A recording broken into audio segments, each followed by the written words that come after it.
കരുവന്നൂർ സഹകരണ ബാങ്ക് തട്ടിപ്പ് കേസിൽ നേതാക്കളെ പ്രതി ചേർത്ത ED നടപടിക്കെതിരെ ജനകീയ പ്രതിഷേധവുമായി CPIM തൃശൂർ കോർപ്പറേഷനിലേക്ക് സംഘടിപ്പിച്ച മാർച്ച് PB അംഗം A. വിജയരാഘവൻ ഉദ്ഘാടനം ചെയ്തു. അതേസമയം തൃശൂരിൽ രാഷ്ട്രീയ വിശദീകരണ യോഗം സംഘടിപ്പിക്കാനാണ് BJPയുടെ തീരുമാനം. കരുവന്നൂർ സഹകരണ ബാങ്ക് തട്ടിപ്പ് കേസിൽ നേതാക്കളെ ഒന്നടങ്കം പ്രതി ചേർത്തത് ഗൗരവത്തോടെയാണ് CPIM കാണുന്നത്. നിയമസഭാ തദ്ദേശ തെരഞ്ഞെടുപ്പുകൾക്ക് മുമ്പ് രാഷ്ട്രീയ നീക്കമായാണ് വിലയിരുത്തൽ.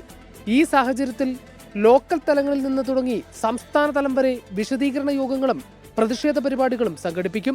CMS സ്കൂൾ പരിസരത്തു നിന്ന് കോർപ്പറേഷന് മുന്നിലേക്ക് നടത്തിയ പ്രതിഷേധ മാർച്ച് പോളിറ്റ് ബ്യൂറോ അംഗം A. വിജയരാഘവൻ ഉദ്ഘാടനം ചെയ്തു.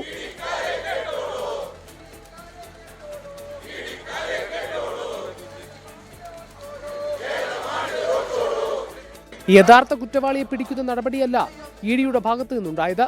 പണം കൊണ്ടുപോയവനെ മാപ്പ് സാക്ഷിയാക്കുന്ന നടപടിയാണ് ED സ്വീകരിച്ചതെന്നും A. വിജയരാഘവൻ.